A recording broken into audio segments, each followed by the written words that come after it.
So a lot of people from the Middle East are specifically asking for three options, three top options. First one is Chile, and I'm going to discuss why they're looking for these different options. Second one is Peru, and the third one is Argentina. I'm going to specifically break down what is the unique advantage of each option. What's the reason why people from the Middle East, particularly the Gulf region, right? Places like Dubai, Saudi Arabia, Bahrain and Qatar. These are the top ones where there's a lot of families from different parts of Asia. Typically, or most of these people have very poor passports. The number of deportations in some of these countries, now if you look at some of the news, if you look at Dubai, it's getting super strict. Right or wrong, whatever the reason might be, once there's a deportation, you automatically become ineligible for any of these options. Forget places like Chile, Peru. A very few countries actually allow you to apply for a residency if you have any kind of record. So you don't need these, right? The point is that you don't need these options. They have a flexible physical presence test. You're not required to be there.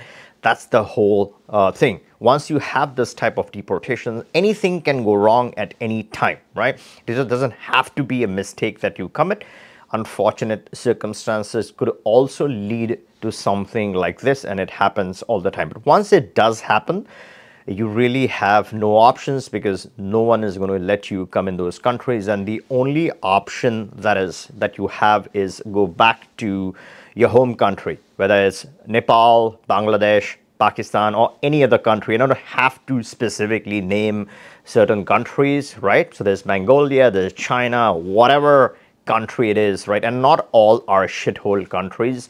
You exactly know which countries are shithole and which countries are valuable countries. And I'm not considering any of these countries as shithole. It's just that they have poor passports, and I don't have to be specific. I don't have to name any particular country. The ones that I name are the ones where I get a lot of interest from. So that's the reason why I talk about it. But then there are a lot of other countries which have weaker passports. The point is, once you have a record, once a deportation order or any kind of record is issued against you, you are ineligible and you lose your ability to apply. So this is the time, and smart people get this. This is all insurance policy stuff, right? So once there's something bad happens, you don't have to go back to those countries. In some cases, shithole countries, you can conveniently seek out to your plan B country, which then becomes a plan A. Let's say you fight things out and you clear your name while you're enjoying your life in a beautiful country. Your family has not seen your home country. You want your family to see a beautiful country where they're going to be a citizen of, right? So once that's clear, you can come back, you can stay there. You have multiple security options, and this today more than ever before is critical to obtain in a timely manner. You lock in your options, and then you don't have to worry about anything going wrong because you have all your options secured and those pillars are in place ahead of time. Now, what is the whole USP of Chile? Why are people interested in Chile? Who is this good for? Chile takes 5 years to citizenship, right? So it has the same time frame as Mexico. It shares a lot of the similar attributes like the Mexican citizenship. It has an equal or even slightly stronger passport. I say Chile has a stronger passport than Mexico because it has a direct visa-free access to the US and any other country that you would really want. So it's a top passport. It's also red in color. A lot of people love the red color. A lot of people love the green color. So it has that classic, sexy red colored passport with all the bells and whistles. Now, how do you get this? It's fairly straightforward. You start a business, you can then, you can apply for your residency, you can get this. This is good, particularly for people who want to physically be there because you want to stay there, you want to prove your connections to the country. You get the residency, then you change this to a permanent residency in a couple of years. Physically commit yourself to living for some time in Chile, and then you are looking at that citizenship. This is good for people who physically want to stay there. Then it works out. A lot of people are doing it. A lot of people from Asia actually move there for a certain part of their life, secure one of the most solid residencies in the world, and then you can get in. Now, if you have any amount of money, right, capital that you want to hold, then you can look at Portugal. It is a classic passport, 7 days of residency per year. In 5 years, you can get the Portugal passport. Unlike Chile, of course, this requires the golden visa. You got to commit some funds. You're not donating anything. You're locking in 300K. You're earning 100K euros. And then you're just benefiting from this, right? 100K goes towards your mortgage. So you have a lot of assistance that you get on top of 300K. And once you hit your 5 years, you're obviously applying for your nationality and you're releasing all your funds, including the income that you have generated through holding your 300K euros capital. But let's get back to the Latin ones, right? The second one on this list is Peru. Now, Peru also is an excellent passport with extraordinary visa-free capabilities around the world. It's also a very good-looking, handsome red passport, just like Chile. The second advantage, the biggest advantage of Peru is that you can apply for your citizenship in just 2 years. So where in Mexico or Chile, the more premium passports, you're waiting for 5 years to apply for your citizenship under regular circumstances. In Peru, you just wait for a couple of years and then you can apply.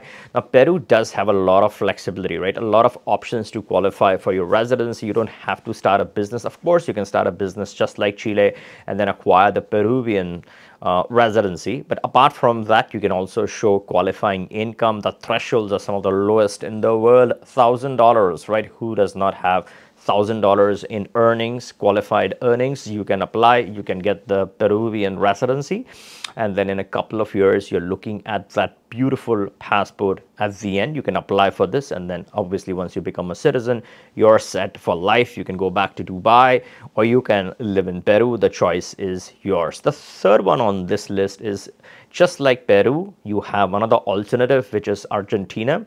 Some people actually like the fact that you cannot renounce this because then no one can strip you off of this nationality. It's there for permanent, right? You cannot strip it. No one can strip you off of the Argentinian nationality. And if you have the bravery of going for something like this, then absolutely it makes sense.